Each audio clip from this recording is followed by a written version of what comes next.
And we are live with another edition of the All Gas No Break Sports Show. I am one of your co-hosts, Nicholas Bavona, joined alongside once again by my co-host, Andrew Johnson, as we are now through 3 weeks of this year's National Football League season, and still very much unexpected season, Johnson. A couple of undefeated teams that maybe we didn't expect to be undefeated are currently at this stage of the season. One team in particular that we didn't expect to be winless is currently winless, and for me, Johnson, I got a very rare victory Monday, as my team was actually able to pull off a win this past Sunday. So I was very happy going into Monday night, even though my fantasy football teams, and let's just not talk about that in particular, they're not doing great. But nonetheless, very interesting start to this NFL season. A lot to really unfold, and we're going to be breaking it down here on the show today. But any takeaway shots you had from this past weekend in the NFL? Well, my team won, but a different kind of Olympics, or a different kind of sweepstakes, I should say. They won a game towards the Travis Hunter sweepstakes, so I'm very excited about that. Yeah, Travis had that big interception in the Colorado overtime win over Baylor after Shedeur Sanders had that insane throw to send it to overtime. But yeah, I guess we'll go right into your game because let's just face facts. There really wasn't much to talk about in this game, and on the side of the Patriots at least. I was there at MetLife to see this game between the Patriots and the Jets on Thursday night. And if you're a Jets fan, you got to be very happy. This is your first win over the Patriots at home since 2015. Aaron Rodgers looked phenomenal in this game. A funny stat, Johnson, I'll bring up in just a moment with Aaron Rodgers as well. But the Jets had over 400 yards of total offense. They didn't turn the ball over once. They had 7 sacks on the Patriots.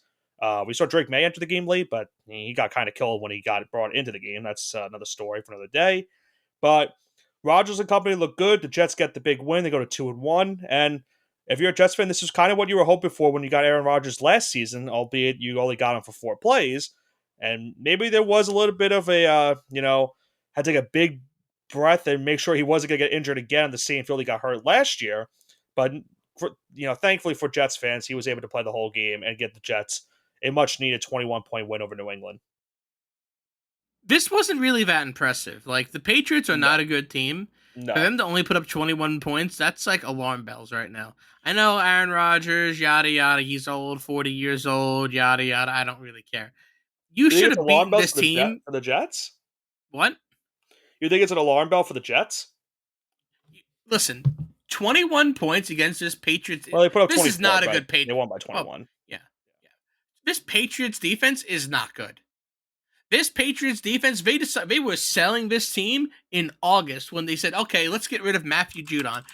Listen, Judon's not here. The secondary is a little banged up still. The defensive line isn't really that great. This is a third-rate defense. If this was a defense from a year or two ago, this game might have ended 10-3. Well, I think the reason that it was like this fashion is the Jets had an insane amount of time of possession, so they didn't really go down the field and score quickly. And every single drive that they had, they pretty much played a methodical drive each time they did score. And they definitely could have put up more points on the board, but they settled for the 24 that they got in this game. But as you mentioned, I mean, you're not really upset with the loss because the Patriots are still in that rebuilding stage, and they're still going through those rebuilding phases as the season goes on. The stat that I was going to bring up with Aaron Rodgers was he threw a touchdown to Garrett Wilson, and that's the first time in his career he's thrown a touchdown pass to a receiver that was taken in the first round in his entire career. The Packers never drafted one in the first round, and Garrett Wilson was the first round wide receiver he's thrown a touchdown pass to. Which is a crazy stat for a 40-year-old man. So no, that should have never happened. Jeez.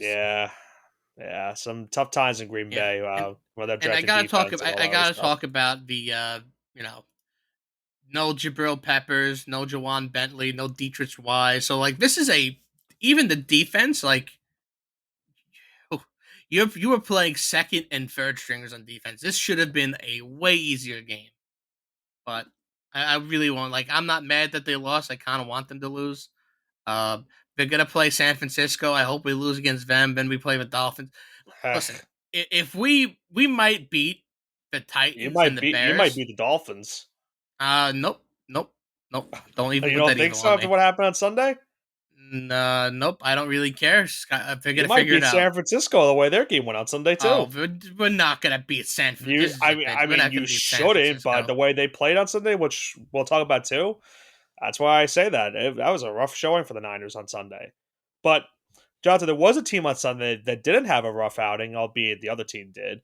The Minnesota Vikings. I mean, they just continue to amaze everyone the way the season has gone.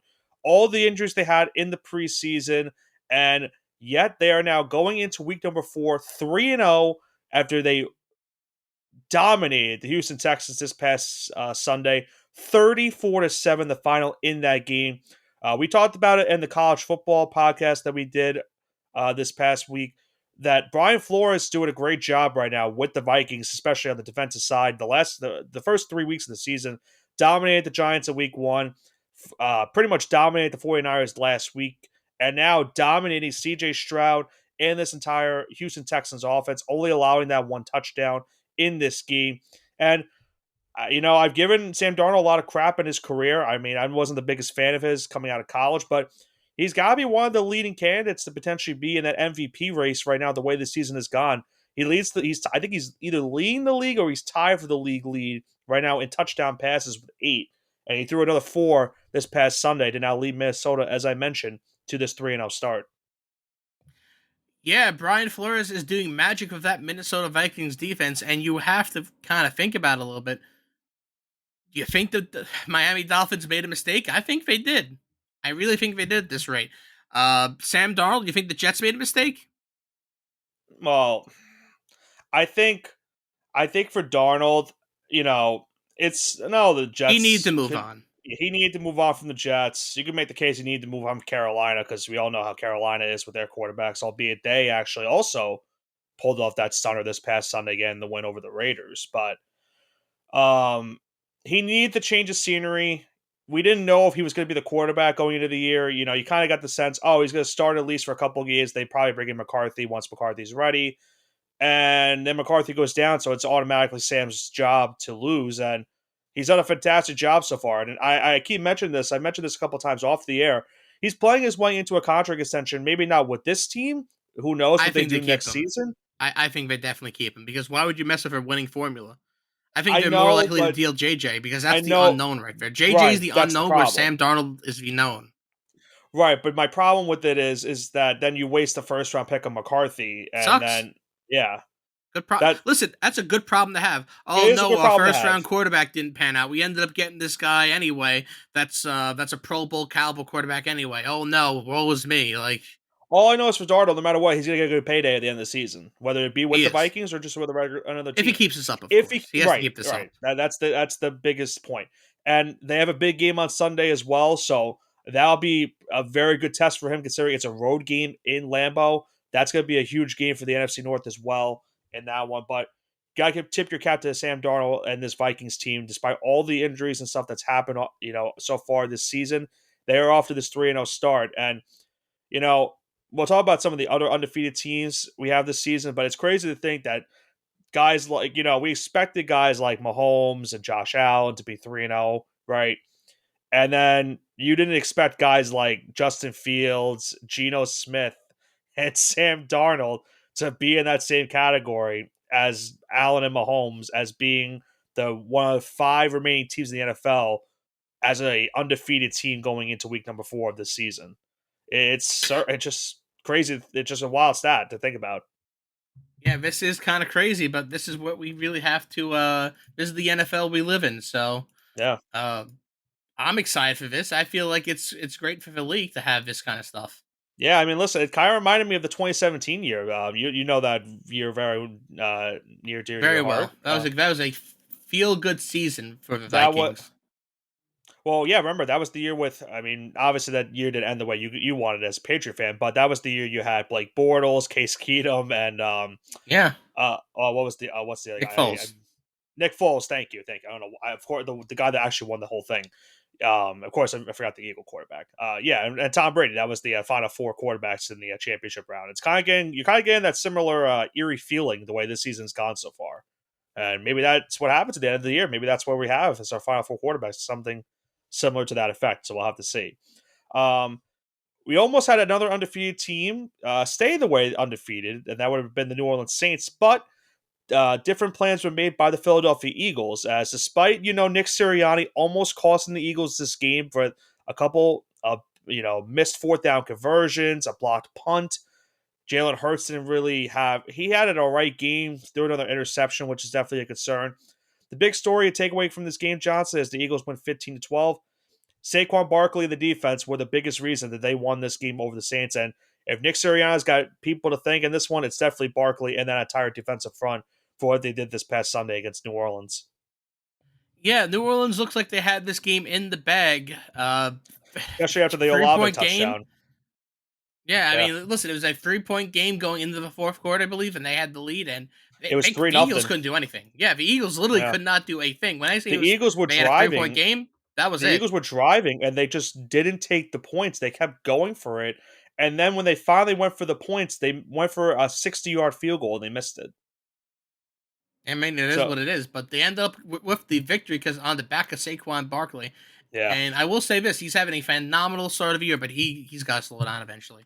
He will not keep this up because that offensive line you saw on full display here, it is bound to implode. Now, especially now with Lane Johnson getting hurt. Right. And as I'm glad you brought up injuries, he's not the only guy that got hurt. Devonta Smith also got hurt in this game. And they're still without A.J. Brown, who knows what his status is this week, as well as Devonta Smith. So that offense right now is in a pretty, whirlwind of events going into their matchup on Sunday with the Buccaneers, who got pretty much dominated in their past game against Denver, so who knows what's going to happen in that game between the Eagles and the Buccaneers on Sunday. But I think if you're an Eagles fan, you're just happy you got the win because you should have won. It just should not have been this close. That's really what it comes down to. If you look at the yardage in this game between these two teams, the Eagles dominated on both fronts. They had, I think, 400 yards of total offense. The Saints had just above 460 200. exact. Yeah, and the Saints had 219. The Eagles should have won this game easily, and yet it was only a 3-point win for the Eagles, which they had to score a late touchdown with Barkley to get it done. So, you're happy you get the win, but you gotta be a little bit frustrated with your head coach and his decision making. And do you want to play the game of who are the Eagles wide receivers currently 1, 2, and 3? Do you want to see if you can name them? Jahan Dotson. Yep. Is it Britton Covey? Is that his name? Nope. Why do I know this is who they finished the game with. Jahan Dotson. Oh. Paris Campbell. I forgot he's on the Eagles. Okay. And Johnny Wilson. I have no idea who that is. Johnny Wilson is a rookie out of Florida State. Oh, you know what? Now that you mentioned that, I kind of remember him. That is who finished the game for the Eagles 1, 2, 3. Do they have a guy named Britton Covey on this team now that I'm wondering? You said Britton Covey? Yeah, his last name's like Covey or something. Yes, he's the what is he? He's the guy from Utah.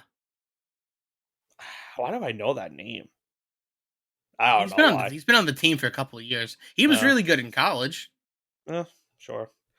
Nonetheless, as we digress, the Eagles do get the win in this game. Both teams now go to 2-1 after this game. Then we had our matchup, Johnson, in Pittsburgh between two undefeated teams going to this matchup. So we were guaranteed, at least unless there was a tie, but we were guaranteed to have a 3-0 team at the end of this one. And we did have one, and that being the Pittsburgh Steelers. They just continue to find ways to win despite playing some not great offensive football. Justin Fields had a big touchdown pass to Calvin Austin that you wouldn't really expect to see from the Steelers, getting a long passing touchdown, which, again, not Steeler football way, but they got it done in that one. They get the win 20-10, but the biggest concern in this game, Johnson, is Justin Herbert.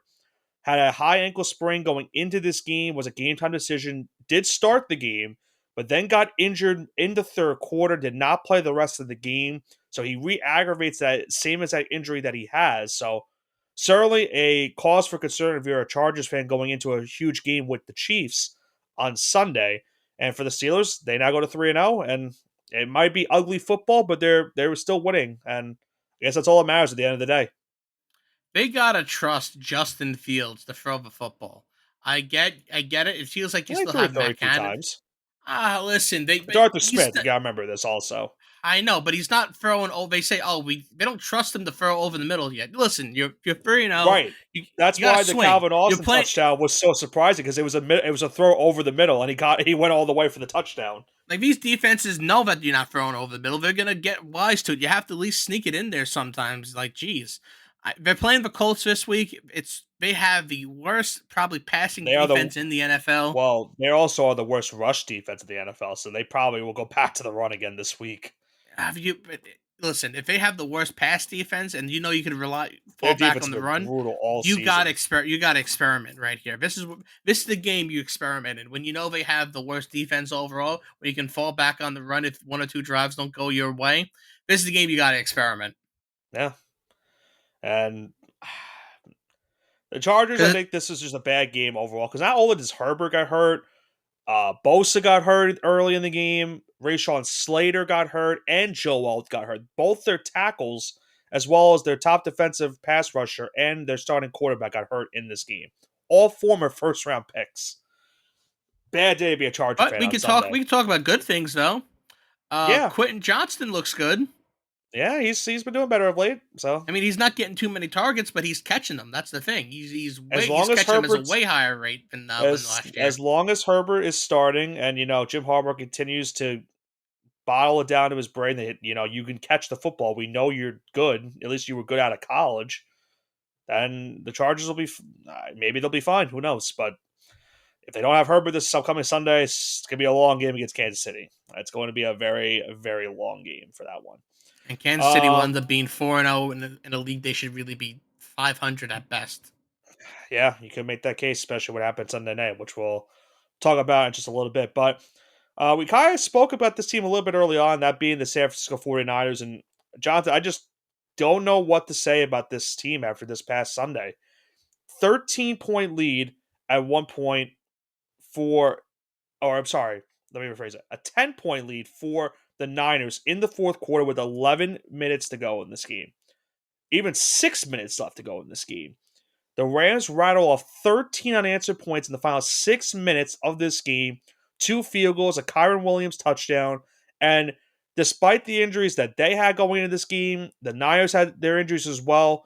But despite that all being, the Rams get the walk-off win 27-24. They avoided 0-3 start to the season with this victory. And they dropped the Niners now to 1-2, despite an absolute monster game for Jawan Jennings in this one. And both teams now go into week number 4 at that record of 1-2. Man, where do I even want to start this game? Brock I'll Purdy let looked you. good. Yeah, I mean, listen, he looked good. Jawan Jennings, he looked fantastic. if you start him in fantasy, you won your matchup. Yeah. I for all 2% of you that started him. He was a waiver wire pickup for sure this week. Yeah, I mean, especially if the way injuries are going, like you mentioned. But yeah, you have to do some serious soul searching here if you have a 49ers. Guys are getting injured. Brandon Ayuk looks like a guy that got paid and he doesn't care to play football anymore, which happens so often. He's literally turned into a pumpkin overnight. CMC is in Germany seeing specialists about his injury, so that's not looking great because he's as a fantasy outside owner of the United States. As a fantasy owner of him, that does not sound good. He's outside of the United States getting secondary medical opinions because he doesn't trust the staff. I should say he doesn't trust the staff, but he wants to play. Obviously, he just wants to get cleared any way he can. Yeah, he wants multiple opinions. Yeah. Yeah, but the fact you're going outside the U.S. doesn't really bode well. And then you have Debo still hurt. Kittle was out this game too. I'm getting vibes of 2020. If you remember that season for the Niners, where they had everyone was hurt in that year too, and it was a year that they went to the Super Bowl the year prior. It's kind of looking like deja vu the way this season has gone so far. History often does repeat itself, and this would be one of them. It's really going that way. This is a game they should have won. They had this game in the bag, and they kind of just faltered at the end. And I think they had a 99% chance of winning when they were up 10, and they just let it fall. I mean, it's an unexcusable loss, and no shocker here. But unfortunately, Kyle Shanahan once again is at the brunt end of it because we all know what his track record is in terms of collapses. So it's another one that happens to him. They got to avoid that the rest of the year. That's all I can say. But speaking of collapses, we almost had one in Dallas this past week. Man, John Harbaugh, I just don't know what it is with this team in the fourth quarter. They have got to be one of the worst teams in the fourth quarter I've ever seen. Uh, Going into this game, Johnson, it's 28-6 Baltimore going into the fourth. Derrick Henry having an unbelievable game. He's running down the Cowboys' throat. Dallas looks lost offensively. The game is pretty much done. Fourth quarter starts. Dak runs in for a touchdown. It's a 16-point game. Then the offense for the Ravens goes quickly 3 and out. Dallas comes right back.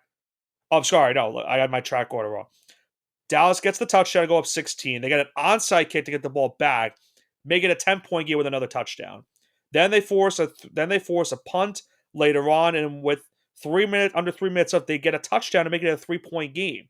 But thankfully for Baltimore's sake, big third down conversion from Zay Flowers. Lamar got a first down run as well later on in the drive, and they avoid a 22-point collapse and hold on for a 28-25 win over the Cowboys as they avoid an 0-3 start to the season. Yeah, the Ravens just narrowly missing disaster here. Jerry Jones is taking the brunt of this, so he's not blaming the head coach. He's not blaming Dak. He's not blaming any of his assistants. No, He's they didn't blaming pay Derrick himself. Henry. Yeah, listen, he's blaming himself of a slow start for the Cowboys this year, but you gotta kind of think a little bit. Well, as he should. He said that we're going to go all in when the season Yeah, ended, and no, they I didn't mean, do listen, anything. listen, but there's a lot of owners that say that, and then it's like, oh, well, I can't be wrong. It's the head coach or it's the quarterback. You have Right. to give him credit. I know you're not a Dallas guy. I know you're a Giants guy, but you have to give credit where credit is due here. That Well, Jerry Jones is owning he's responsibility for owning this. responsibility, but he's put the Cowboys in this spot to begin with. Like we all knew who Mike McCarthy was. Like if you look at his track record at Green Bay, you knew what you were getting out of him. You knew you were going to get playoff appearances, but you weren't going to win the big one. He got lucky that 1 year with Green Bay that they did win the whole thing. And look at what Dallas has done in the postseason since McCarthy's been the head coach. What have they won? 1 or 2 games in the playoffs? Maybe? Yes, I mean, for God's sake, they lined Zeke up at center at one point in their game. At the end. I'm And not defending him. and now you're going into Thursday at a game where you're 1-2, and you're playing the Giants, who at this point have nothing to lose for. They pretty much have nothing to lose. The Giants win this game, they're 2-2. The Cowboys lose, they're 1-3, and they're pretty much already looking towards next season because a 1-3 start really puts you in a bad position, especially the way the AFC East is going. The Eagles are 2-1, and we'll talk about the Commanders a little bit later, but I mean, another problem for Dallas, and this was a big concern for them going into the season, was they lost Dan Quinn, who kind of revitalized that defense the last couple seasons, and they hired Mike Zimmer, and Mike Zimmer's just not doing a good job right now as the DC of this team. Bad game against the Saints last week, and then they could not stop the run this week. Derrick Henry had 150 yards rushing. They ran the ball 45 times, and they only threw it 15. So they knew what was going to happen, and it did not matter in this game. But Yeah, I mean, there's really not much to say here. listen, if Jerry wants to take accountability, go right ahead. But at the end of the season, it's going to be McCarthy's head once the season ends. That's all I'm going to say about that. The final game of the Sunday slate that we had was a Sunday night game between the Chiefs and the Falcons. And the Chiefs, another game marred in controversy. It's not really surprising at this rate with the Chiefs. Last week, you had the Bengals call that there was a pass interference called. NFL world gets upset by it. Chiefs go down the field, kick a game-winning field goal. This week, the Falcons, they get a non-called defensive pass interference, in which I believe it was Kyle Pitts in the end zone, or it was Darnell Mooney. I forgot which one. I think it was Kyle Pitts. He was in the end zone, pretty much draped by the defender. Pass interference should have been called. No call was made on the field. The Falcons had to set up for a field goal on that drive. The Falcons do get the ball back later in the game, have a chance to go down the field and get another game-winning touchdown like they did the week prior against Philadelphia. But on 4th and inches, they try to go with an end-around run to Bijan Robinson. He gets stuffed at the line, and the Chiefs barely survive once again. This one, 22-17. And as I mentioned, they are now 3-0 going into week number 4 of this NFL season. And they're going to be 4-0 after this week too, and it's just really Yeah. I'm sick and tired of being sick and tired. And I'm sick and tired. listen, because I don't want to talk about these the obvious face masks that they missed at the end of the game, or the PI that wasn't called when it was the exact same play as last week when they got called the PI against Cincinnati. Cincinnati. Yeah. It's just getting ridiculous at this point because Patrick Mahomes isn't even playing well. He himself will be the first one to tell you that, oh, I am not playing well.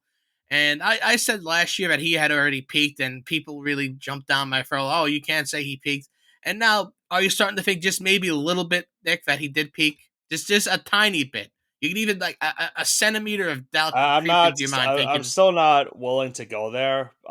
He hasn't looked great. I'm not going to discredit that. He has Can thrown a. you say the last time in the last 20 games where you could say he had a 2 or 3 game stretch like that's Patrick Mahomes? Because I can't.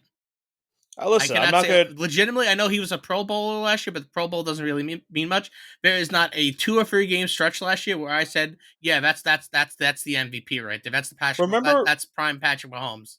remember what I told you last year about this Chiefs team, and it's still going to how this season has gone as well.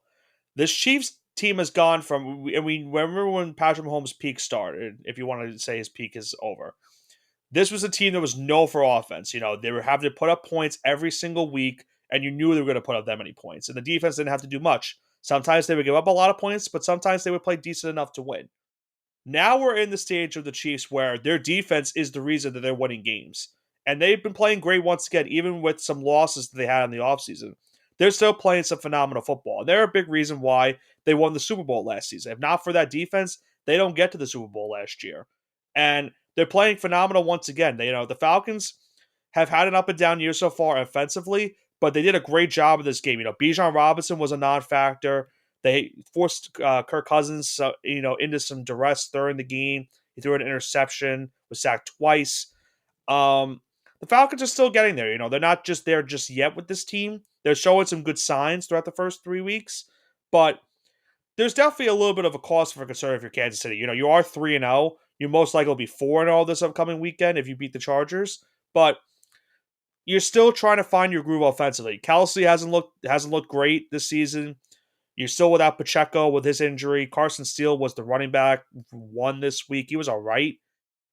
They signed Kareem Hunt to the main roster today, so we'll see. Maybe he gets That's some a guy that reps. shouldn't even be in the NFL, let alone getting Well, you can signed make the to a case about championship Rasheed Rice contender. not being. He shouldn't be Yeah, I mean, playing right now. he shouldn't be playing either. That's a whole other And he had story a too. and he had a monster game on Sunday. He had 110 yards and a touchdown in this game. Um, But like I said, the Chiefs just find ways to win at this point. That's really what it comes down to. It they whether it's controversy or they just find a way at the end with the defense to get the win. They get the win, and they're now 3-0 on this young season, looking to be 4-0 if they beat the Chargers. But Do Johnson, you want to that take a guess, Nick? yeah, Before I'm not done with my Patrick Mahomes slander here. I'm sure Um, you're not. Go ahead. Patrick Mahomes, what do you know when's the last time he had consecutive 300 plus passing yard games? Oh, was it the beginning of last season? Maybe. It was the beginning of the last season. Do you want to know the exact date? Yeah, go ahead. I couldn't even tell you off the top of my head. It was October 12th and October 22nd. He is Hmm. almost a full year removed from having consecutive 300 passing yard games. Matter of fact, he's only had 4 games. Including the postseason from last year, So he had 21 games last year, right? 21 games last year. He's had 24 games total in the last 2 years, right? He's had 5 games in those 24 games where he's had over 300 passing yards, where he would do it 5, 6 times a year every single year prior. But in the last 24 games, that's a season and a half worth of football. He's only done it 4 times or 5 times. If that's Well, not a clear drop off in production, I don't know what is. Because well, that's not even like it's a small sample size. That's almost 25% of total games he's played in his career. I remember I told you all this also. I think we're also in a new style of football where you don't But necessarily it's have to this for throw. everyone else, though. It's like that for everyone else because not to cut you off, because Yeah. the quarterback play is the worst it's been in 20 years. And I would venture to say that from 2000 and I would say from 1999 to 2020, this is the worst it's been since probably the mid '90s quarterback play. I mean, that's when you had even guys like Brett Favre throwing the ball like that. Because not even the top five quarterbacks aren't that good on paper compared to the previous generation and the generation before that. There's no Drew Brees walking through that door. There's no Tom Brady. There's no prime Aaron Rodgers. There's no Peyton Manning walking through Well, that think about door. also the style of football we're in nowadays. Not every quarterback at this point is a gunslinger type of Yeah, quarterback. but Everyone here's the is thing: now a running type quarterback. they have done so much for the rules to get this to become a passing league. They've added penalties. They've protected the quarterback more. You can't hit a certain way. There's PI calls. You can't. They're calling pass interference more often. They've tried everything can do to make this a passing game, and this they have an absolute deterioration. Can you imagine if Tom Brady and Rob Gronkowski and Randy Moss, if you had those couple guys in 2007 or 2011 when they were going off, if you put them in the game today, Tom Brady might have 60 touchdowns. Tom Brady Well, might have yeah. 60 touchdowns and 6,000 yards if Randy Moss and Rob Gronkowski were playing today. It's just the way that the league has evolved. And the one guy I will say that's made extreme strides from last year because he used to be a turnover magnet is Josh Allen. This is actually the first time in Josh Allen's I'm career stunned you're saying this. because I said this last year. The problem with Josh Allen's always been was he is a No, it's turnover turnovers. magnet. Yeah, he And turns the ball over. guess how many times he's turned over the ball in the first 3 games this year? Has he thrown an interception? No, right? And he hasn't fumbled one time. Where Yeah. every single year he would have either multiple interceptions and fumbles for the first couple of games. He's had zero. Josh Allen is the guy that you expect to give you at least one turnover a game. He's had none so far, and if he continues that, he'll be the MVP. He'll He's easily. right now the odds-on favorite to win MVP if the season Yeah, ended. so the way he's That's playing where the odds is are at. light years better because the problem with Josh Allen's always been was he has that incredible arm talent, but he's just boneheaded, makes mistakes, turns the ball over. Turns out you get rid of Stephon Diggs, you just add a bunch of his friends, and he's not going to turn the ball over that Well, much. that's where it comes into handy because you're playing more conservative when you don't have that big playmaker. Sometimes the Bills are doing fine with these, and we'll segue into the next game, which is the Bills game. The Bills are in a spot where they don't have to throw the ball deep every single play. They can run the ball. They have a great running back in James Cook. We know what Josh Allen's scrambling ability is as well. And then you don't have to necessarily, chuck the ball deep and try to force something. They have good playmakers all around. Guys like Shakir, Kincaid, Keon Coleman, who's a rookie. You have a lot of these wide receivers that they don't necessarily have to be like, oh, all right, we have to throw the ball deep because we're in a third and long situation. You don't have to because you're getting a good running attack. You're getting good production out of your young wide receivers and good veterans that you signed in this offseason. And it showed on Monday night against the Jaguars because, man, this game was over from the start. Um, I hate to say you're starting to get right about this guy, but we might have to have that talk about Trevor Lawrence now because this game was bad from start to finish for not only the offense but for the defense. Buffalo steamrolls them 47-10. You mentioned Josh Allen, another strong game from him. 4 passing touchdowns, no turnovers again, just 7 incompletions. Did not get sacked also, and as I mentioned, he's right now the odds-on favorite to win the MVP.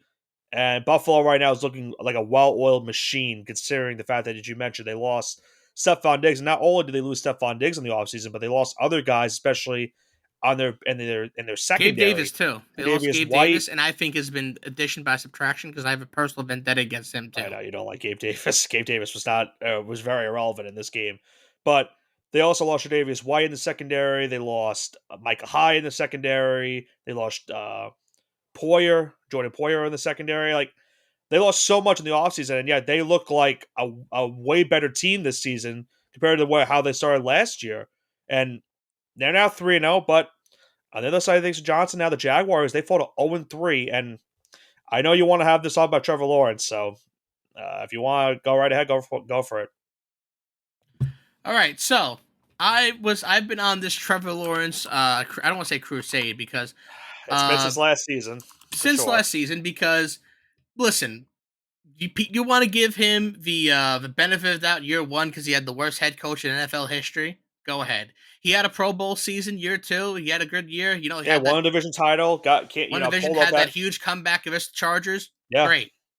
Last year, had all these weapons around, the team got better, took a step back. Remember how last season started. They were 7-3 Yeah, to and they start had last an epic season. collapse. I think it was 7-3 or 7-2. They were last year, and yeah, and then they had the epic collapse.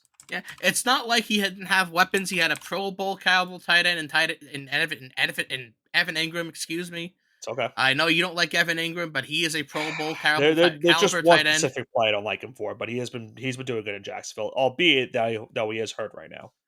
And listen, he has an offensive line, and his QBR now for his career is lower than Daniel Jones. So for a guy Yeah, gets all this flack, he's the prince that promised. He was great in college, great in high school, and he didn't really pan out the first year, and then the second year, and he looks really good. What happened? You got him weapons, you got him a line. He has a decent defense. He's not producing. I was gonna say by week 8. I said by week 4, Mac Jones might start. You know what? If he gets off to a start like that last time at the half, they're gonna put Mac Jones in. I guarantee it. it just bothers me because I saw Trevor Lawrence play in college, and I was convinced that this was the guy that's going to get, no matter who team, whether it was the Jaguars or the Jets that year, was going to bring them back into being a contender. And you thought that after year 2 with him, they won the division title as you mentioned, they won a playoff game as well, and for most parts of their next matchup, they looked like they were going to win that game. I think that was the game they played the Chiefs, and I think Mahomes got hurt, right? Chad Henne. Was that the No, Chad no, Henne? No, that was that was the no, that Chad was. Henne game. I thought that was No, because against Chad Cleveland. Henne because Chad Henne had to start the next game, didn't he? What didn't Mahomes sit out? No, Mahomes played. No, Mahomes played. He played in the championship game. They Okay, so I'm lost. thinking They played competitive against the Chiefs, but the Chiefs were just too much at the end of the game. I remember that. I don't know. yes, Maybe I'm yes. thinking of the Browns the year prior to that game. I might be mixing up games. But despite the fact they lost to the Chiefs, and everyone was like, "Okay, listen, this team's on the rise. They might be a sneaky Super Bowl contender the year after." And the way they started last season, you thought that was it. They were. I remember this. I remember this vividly from last season. If you look at how they started last year, I think they were 7-2. They were playing great football. It looked like they were going to be the talk of the town and be in that conversation, as I mentioned, to play in the Super Bowl that season potentially for the first time in their franchise's history. And then things went downhill for them after they played the Texans. They had a Monday night game against the Bengals, and this is where it went all downhill for them. They lose the game. Trevor Lawrence gets hurt. Then he says, "Okay, I'm still fine to play." Week after, they lose to Cleveland. Then he gets hurt again against Baltimore. Then they end the year with another loss to Tampa. They beat the Panthers, which really isn't saying much. And then they lost in the final game of the season to the Tennessee Titans, who were obviously, kicking people out the door because they were in the rebuilding stage. So to go from that start to the season to how they ended it, losing, well, what is it, 5 of their last 6 games. And now they've lost 3 straight to start this season. It's not a good look. I've mentioned this last year that this guy could be on the hot seat if they don't start off good this year. And they're playing Houston on Sunday, which is not going to get any better because the Texans are definitely going to want to bounce back after getting beat down by the Vikings. Doug Pierce is probably on thin ice right now because I don't know how much more of a leash you can really give him the way this season's gone for them. I mean, I think I think Trevor Lawrence's era may be maybe You coming to know a what? close here. It's tough because you just paid him a big contract. That's the other Yeah. problem. That's the whole other thing with this. They literally just paid him this massive deal, and they're probably now thinking, well, we might have screwed up. 5 years, $275 million. He's paid till he's Sometimes, 31. sometimes you just got to live with your mistakes, and that could be one of them. Now, we obviously hope he turns it around, but it's not looking good right now. It's Not, not not looking at all. good. What is looking good is Buffalo, though. That's all I'm going to say about that. The Bills look very good right now, and big Annihilation. test, All we have to big say. test for them on Sunday. Big game with the Ravens. I'm looking forward to that game on Sunday night. Them facing Baltimore in Baltimore. That's going to be a fun match between Allen and Lamar. Previous MVP or future, maybe a matchup between last year's MVP and potentially this year's MVP in that matchup on Sunday night. But that wasn't the only Monday night game we had, Johnson. We had a rare two for Monday Night Football, and we're going to have it again this upcoming week. But for the last game of the week, we had the Commanders go into Cincinnati, take on the Cincinnati Bengals, and to a lot of people's surprise, the Commanders pulled off this win, and big reason why, and you and I both know it's Jaden Daniels. 2 incompletions for the night, a 93 QB rating in this game, or QBR in this one. I believe had the highest completion Rookie percentage for a from a rookie. rookie, Yes. right, in NFL history throughout his first 3 starts or whatever it was, beating out the previous record that Dak had in 2016. 2 incompletions, as I mentioned, 254 yards passing, threw his first 2 touchdowns of his NFL career, and funny enough, his first one was to an offensive lineman. He also ran in for a touchdown, and it sucks for the other side for the Bengals because Joe Burrow and company, they played a great game too. Burrow threw for 324, 3 touchdowns. Chase, monster game. They got T. Higgins back. He was not really a big factor in this game, but he was still He was a there. factor in getting the defense to not look at Jamar Chase constantly. That was Right. his factor this game. And despite the fact that the Bengals don't punt, they don't turn the ball over, the Commanders did the exact same thing, which was the first time since 1940 that neither team had a turnover or punted in this game, which is a wild stat to think about.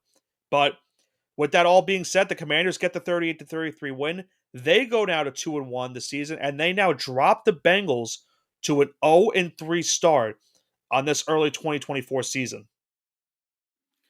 I feel bad for Joe Burrow because he deserved to lose that Yeah. New England game, but the way he's played the last 2 games, especially the way the last 2 have ended, where the game was taken away from him It's in that K-State. Kansas City game, and this game where Defense played really like crap. is a phenomenal throw at the end to really ice the game for That Terry McLaurin touchdown, Washington. yeah, that was an Yeah, it was insane just throw from Jane Daniels.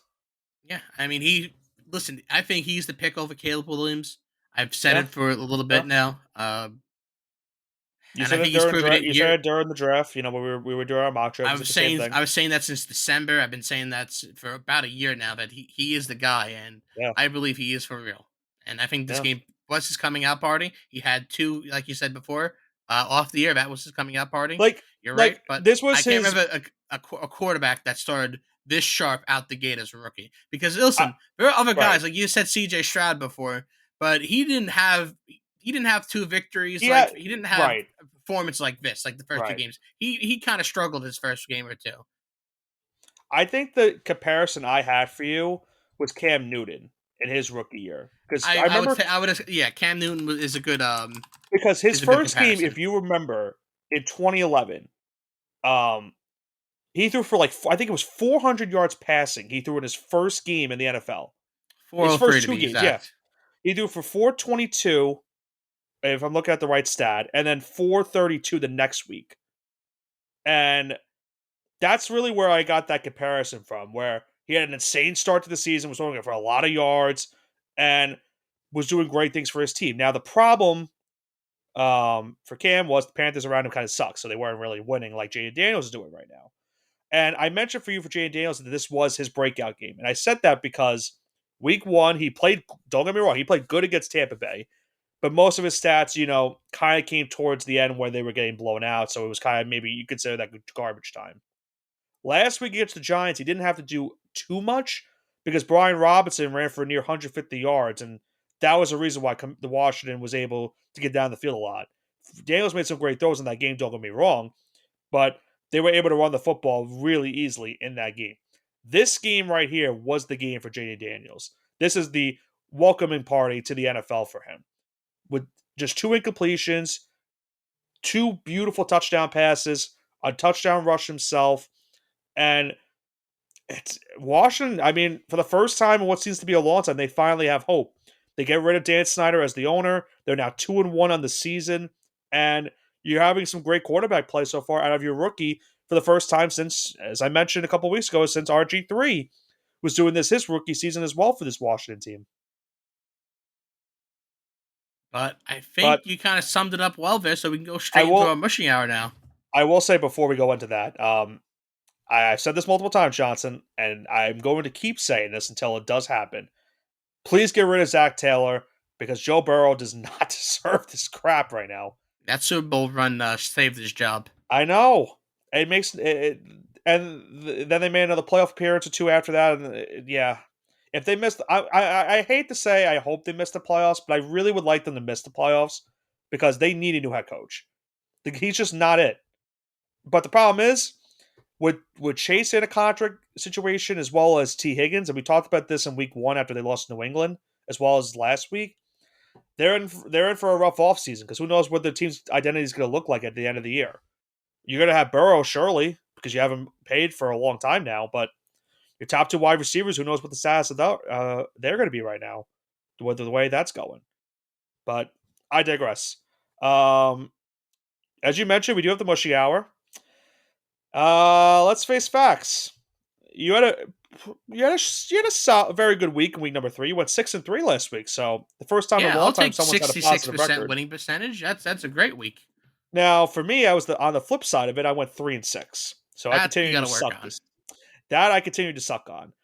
And as for those who listen to our college football podcast, I most likely will be making 2 picks this week to try to get my record back up this season in the NFL. On the year, you are 10-13. I am 7-17. So, yeah, not ideal. However, there are 7 games that we have this week to cover. Would you like me to take the start for our first game this week, or do you want to take want to get things rolling?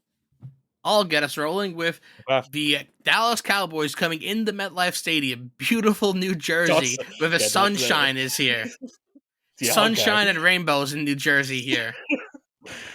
We have the Okay. big blue wrecking From crew whenever. at home, the New Mm-hmm. York Football Giants on Thursday Night Football in prime Oh, time. why do they Despite keep all doing that, the this? Giants are 5.5-point underdogs, and the over/under is 45.5. I'm gonna Mm-hmm. take Giants plus 5.5 here because Dallas doesn't Mm. know what's gonna hit them. Uh, I don't know how to feel about this game, Johnson, because first off, I hate the NFL for scheduling both Giants Cowboys game on a Thursday. Not only this game, but freaking Thanksgiving. That they had to do this twice to me. I digress. I will say, I guess we have a good chance to win because Dallas has looked pretty bad. Malik Neighbors looks awesome. It's the first time in a long time we've had a wide receiver since Odell. Um, but I don't want to get my hopes up. I've been saying this all season that I'm not going to get too optimistic with this team. If they win, I would rather be surprised about it. I was surprised this Sunday that they won against Cleveland. So for me, I will go with Giants plus 7. I'm going to go alternate spread with that one. But this is the game that I don't go double picking on because I don't want to jinx anything in this one. I'm just going to hope that the Giants play it conservative, play it close, and maybe they could stun me by pulling off the win in this one. So I'll go with Giants plus 7 for the first game of the week being on Thursday night. Now, shifting our attention to Sunday, the first of the Sunday games, we have a NFC South rivalry taking place in Atlanta as the 2-1 Saints go into Mercedes-Benz to take on the 1-2 Falcons. Falcons at home are a 1.5-point favorite, over under 42.5 in this one. What do you have, Johnson? I have the Falcons winning this game and covering the spread. They're going to get it done at home. I like what Kirk Cousins is doing. Kyle Pitts looks like they finally got him involved with that really big, almost touchdown Yeah, catch 50 for yard 50 reception. plus Yeah. yards. Yeah. Give me Yeah. Falcons minus 1.5 here. Uh, it's tough to think. I feel like the Saints, I don't know if they're going to go back to normal after this loss to the Eagles. I really don't have a gauge of who's going to win this game. So for me, I'm going to go with the over. I think the Saints offense gets back. I think we're going to see some points in this game. Now, I haven't been great with overs this season, so maybe if you find folks at home, you probably want to take the under or just probably don't touch this game at all. But I'm going to go with the over. I think some points will be scored between these two teams. Saints are coming off a bad offensive game. Falcons kind of coming off a bad offensive game. I think you're looking to see these two offenses kind of get back to what we expect them to be at least at the beginning of the season, what we expected to be. I think we see it in this game between these two division rivals. But speaking of division rivals, Johnson, what's our next game? Let's talk about Vikings at Packers. Minnesota at home. They are a 2.5 point underdog. You're on the road, Johnson. Yeah, sorry. Vikings on the road. Excuse me. Yes. Packers at home. I don't believe that the Packers should be a 2.5 point favorite, but 43.5 points is the over under. And with that being said, give me Vikings plus 2.5. Malik Willis can't keep doing this forever. So Well, eventually it's got to come to a close. So give me Vikings plus 2.5. I realize Jordan Love might be back, but right. give me Vikings plus That's 2.5 I here. think that's why they have it at Packers, because I think they're expecting Jordan Love to return for this game. Now, do we know that's going to happen? I don't know. But with the way that the Vikings defense has been right now, I really don't know how you can not take them at this point in the season. I'm gonna go with the Vikings plus. I'm gonna go play weird. I'm gonna go Vikings plus 4. Just in case if Jordan Love does play, I think it's a close game. Maybe the Packers win by 3. But if Jordan Love doesn't play, the Vikings should win this game, especially with Malik Willis. No disrespect to Malik Willis. He's playing good football right now, but this Vikings defense has been on another level to start the season. And it's very stunning to think about, but I think the Vikings, if Malik starts, they go to 4-0. Packers get Jordan Love back. Then you have me at a toss and turning of it might be a 50-50 split for who wins that game. Now, the next game we have on our slate is a rematch of last year's NFC wild card, and a game that I certainly was happy to see, but we'll have to see if it takes place once again on Sunday, as the Philadelphia Eagles go into Tampa Bay to take on the Tampa Bay Buccaneers. Eagles are a road favorite in this one. They are 2.5 point favorite. Over under set at 44.5. What do you have, Johnson? Give me Tampa Bay at home here. Bucks plus 2.5. I think they cover. Okay. I will go with this will be my first tour for the week, Johnson. I know I haven't done it yet. I'm going to go with the Eagles plus 4 as well in this game. And I will go with the over. I think this is a game that's a lot of points are going to be scored as well. I think you're going to see Mike Evans come back after that rough game last week against Denver. A very banged up Eagles secondary. The only concern for the Eagles in this game, Johnson, will they have either AJ Brown or Devonta Smith? If they don't, then it's going to be heavily relying on Saquon Barkley to do the brunt work for this Eagles offense. And if they don't have either one of them, even both of them, then I don't know how much of a chance they have in this game. So I will go And with the that's why I'm Eagles. scared. Yeah, so I will go with the Eagles plus 3. So a little bit of a different spread considering that they are the favorite in this game. I could very much well see them losing this game, but I do think they'll get either Brown or Devonta Smith back for it. I think they'll get AJ Brown back for this game. So I'm gonna go with the over. Only time will tell. Let's go to our Sunday night game. We have the Buffalo Bills on the road going into Baltimore M&T Bank Stadium, take on the Ravens. Ravens at home, 2.5 point favorites, and over underslayed 46.5. This is going to be a dogfight. A Bills team that is undefeated, red hot, and for a Ravens team that has not had the hottest start in the world, they're going to be hungry. Josh Allen eventually has to commit some turnovers, make a fumble, maybe throw a pick with one or two picks, especially against a stout defense like this. Give me Ravens minus 2.5 at home. I I'm gonna go with the Bills plus 3 in this one. Don't know if Buffalo's going to win. I think they can win. Um, I still don't know what I'm looking at in Baltimore. Like I don't know what they still are right now. Like they're still a very weird team. They should probably be 2-1, maybe even 3-0. But things are just not gone their way, at least in the first 2 games, and they almost fell to 0-3 this past week. But the Bills will look dominant. So I think if the Bills are able to stop the run, Baltimore's going to have a tough time to win this game because the Bills secondary has proven to be a very good commodity right now so far this young season. So if Buffalo can stop the run, which is not going to be easy, then Buffalo probably wins this game. So I will go with the Bills plus 3, and I'm going to go with the under in this game. I think it's a very sneaky under between these two teams. So give me Buffalo plus 3 and the under against Baltimore. Now, as I mentioned, Johnson, we do have a 2 for once again on Monday Night Football this week, and unfortunately, this first game is probably not going to be watched by a lot of people. The second game definitely will be watched by a lot. First game we have on the Monday Night Football slate, the Tennessee Titans go into Miami to take on the Miami Dolphins. Dolphins are a 1-point favorite at home with the over-under at a very whopping 36.5. What do you have in this one? Dolphins -1. I do not trust Will Levis. I'm sorry.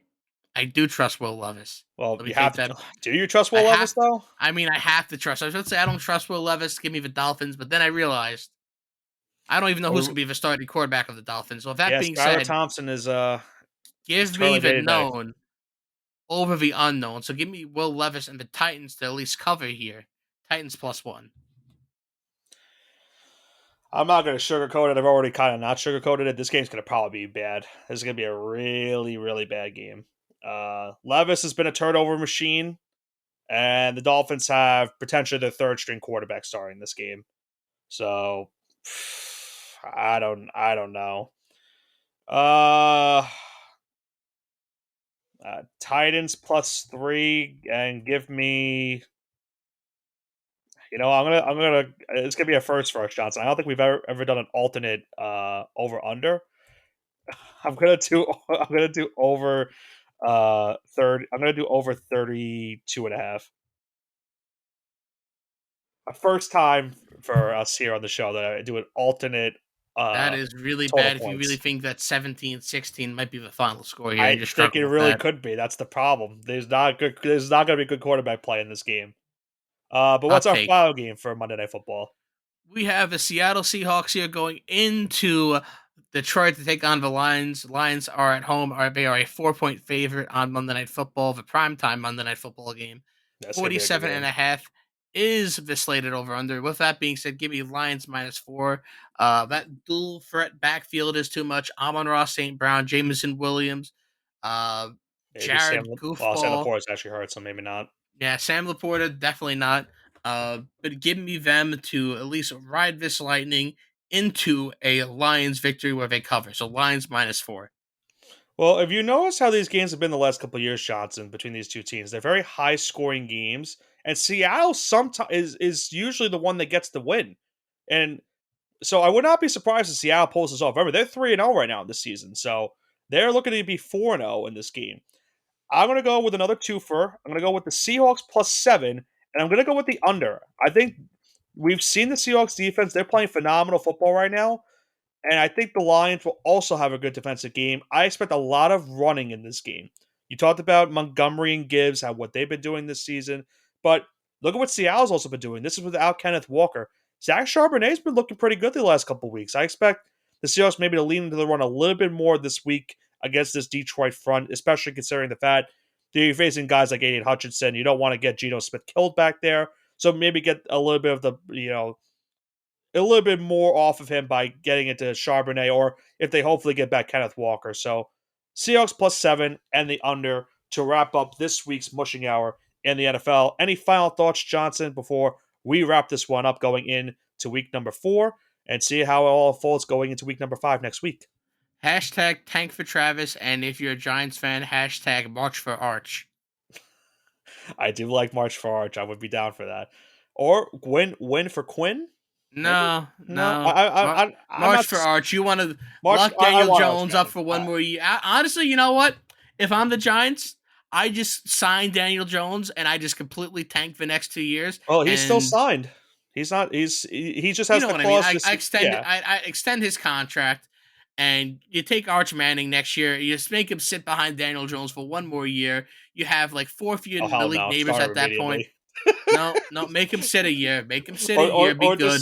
just sign a veteran and have him sit a year because I can't do 3 more Yeah, you years know of what it. I mean. You have to, unless I know he's what you're getting back good at. out of training camp. But I would just, Oh I would wait for Arch at this point. It's written in the stars. well, at the rate this season's going, Malik Neighbors is going to save Daniel Jones another year or two. So that is definitely something to note for. But as you mentioned, we'll see how my mood is going into next week's show with the Giants playing that Thursday night game against Dallas. But Johnson, next week is a big week for us here on the All Gas No Break Sports Show. Not only do we have college football to recap, and we have NFL to recap, but I kind of spoiled it by saying it there.